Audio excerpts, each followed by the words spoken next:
Are you ready? Yeah. All right. For decades, autism and ADHD were seen as two different planets. You could live on one or the other, but not both.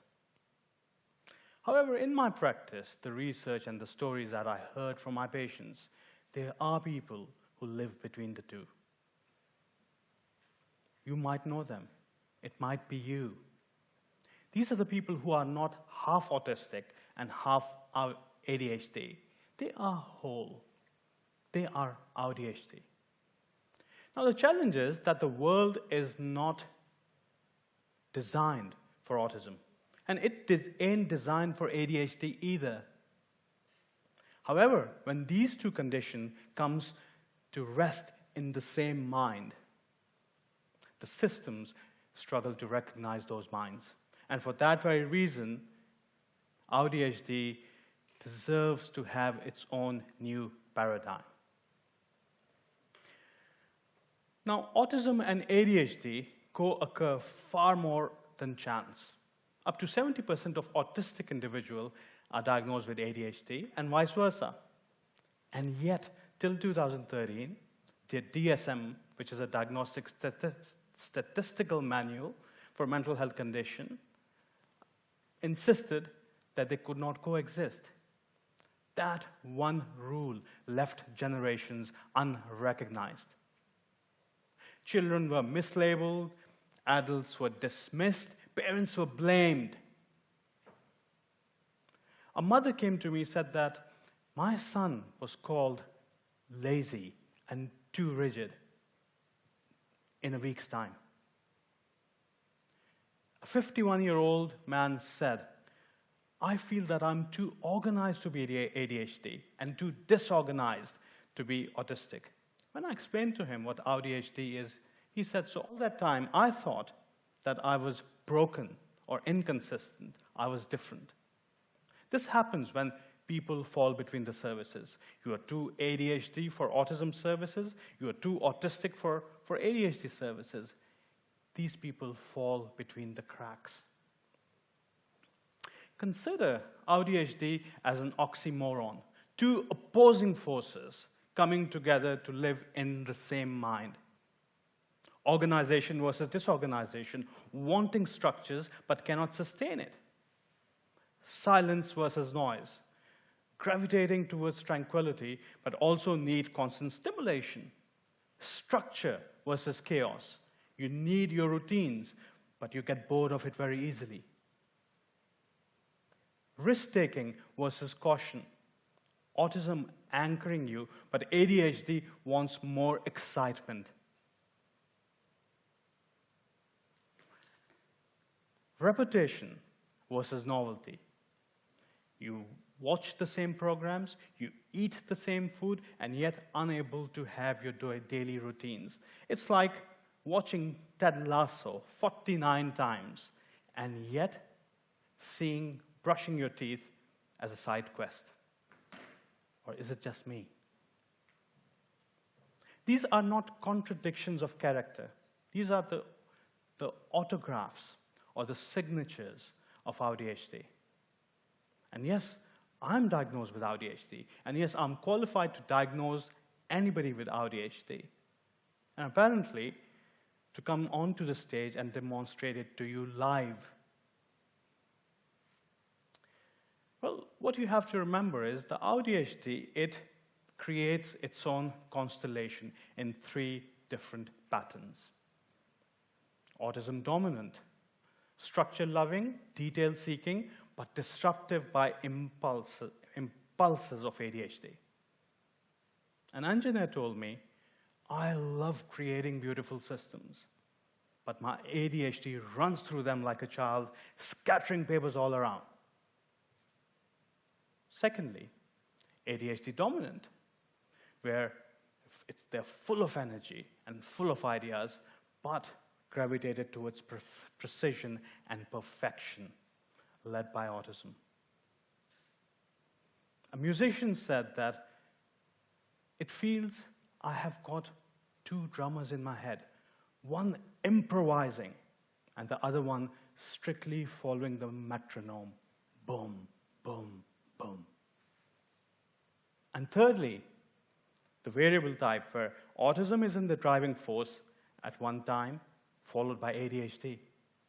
It's like a student telling me, I can do coding in the mornings, but the moment it's afternoon, I lose everything and start 5 new different assignments. These are not strict categories of AuDHD. This is the lens through which you understand that AuDHD is not just a combination of autism and ADHD. It is a dynamic interplay between these two conditions. In the classroom, it might appear brilliance one day and mediocrity the next. In workplaces, excellence coupled with missing details or missing your deadlines. In relationships, it's the emotional overwhelming that collides with impulsive outbursts. But the moment you start using the phrase AuDHD, the whole story changes. From blame to understanding, from being too much to now it makes sense. Recently, I was contacted by a mother from Canada who said my AuDHD work helped her understand her son, Adam. He's a music prodigy. He was a finalist for the BBC Young Musician competition and studied at one of the best musical schools in the country, in the UK. When mother arrived for the final, she spotted Adam at the Cardiff train station. He was wearing baggy clothes, untied shoes, hood up. For the crowd, he might come across as a delinquent, but for the mother, she could see the pianist silently practicing on the sides, fingers moving magically over imagined keys. He performed beautifully that day, but he lost. And then he disappeared. The mother found him past midnight under a bridge, still wearing the tuxedo, talking and laughing to a few homeless people. He said, "Mom, I made mistakes today, and I did not want to be around people who would judge me."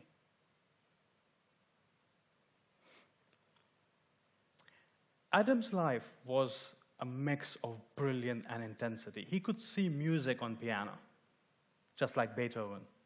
His childhood was curious but unsettled. He would cry inconsolably as a child. He would draw black circles on the paper till it tore, and he would have meltdowns with little trivial changes. He wanted to join in, but social life exhausted him. Whilst his peers played with his brother, he escaped towards the piano. In school, he was amazing, but he would lose things. He would zone out. And one day, he walked into the school wearing just one shoe. He was not a typical ADHD. He wasn't disruptive, but he was lost.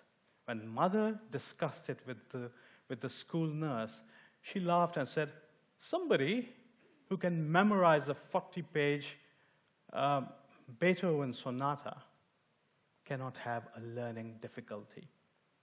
And the cracks widened. As a teenager, he started experimenting with marijuana, and he was expelled from the musical school.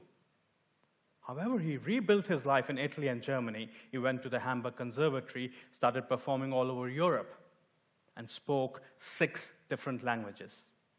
Yet, he was socially isolated. He would not make eye contact, and he preferred his own company, which is absolutely fine. But then, the pandemic came. He was locked in his dorm. He had a mental health breakdown. He was seen by mental health professionals, misdiagnosed with schizophrenia, bipolar affective disorder, personality disorder, depression, anxiety, without taking any collaborative history.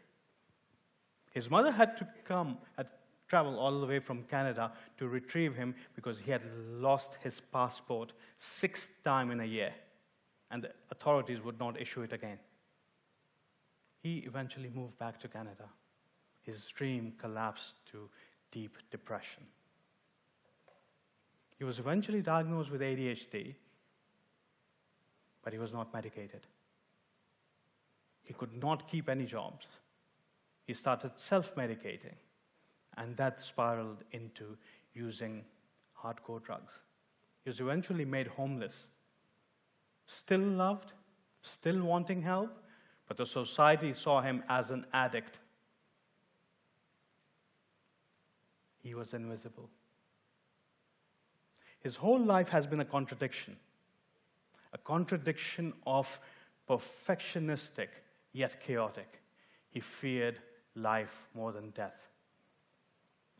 And once his mother asked, I said, Adam, why do you use drugs? And he replied, Mom, normal people fear death.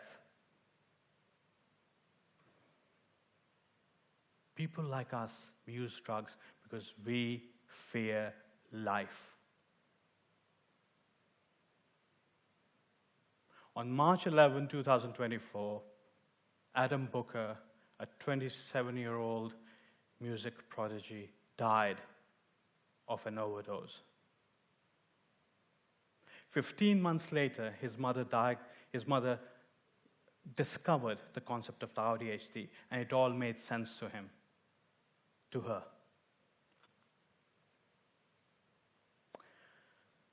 Undiagnosed AuDHD and untreated AuDHD devastated the family, and it resulted in the loss of a brilliant mind. People like Adam may struggle to live in this world which is not built for them, but they enrich it beyond measure. And that is why naming AuDHD is so important. Language gives people framework, the framework which communicates to people that I am not incapable, I am not inept, I am AuDHD. For a clinician, it means assessing a whole person rather than jumping them between services. For employers, it means providing adjustments so that the AuDHD strengths thrive. For educational institute, it means seeing inconsistency as neurology and not attitude. For researchers, it means finally seeing the interaction and not excluding it. For society, it means letting go of the binaries and see the mind as it is, whole and complex.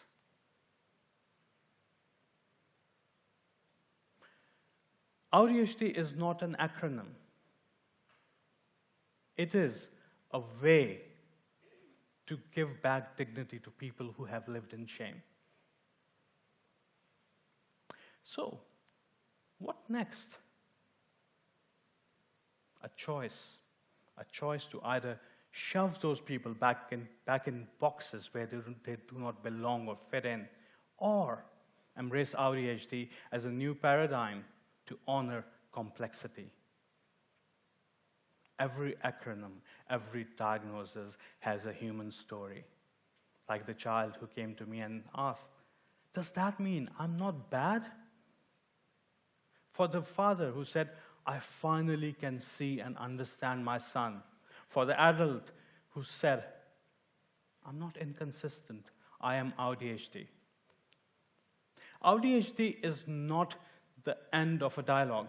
It's the start of a movement that refuses to ignore the intersection. The movement who gives rise to a new story of hope, belonging, and wholeness. A story that tells that we will not split what nature joined. A story in which the world becomes not only more inclusive, but more human as well. Thank you very much.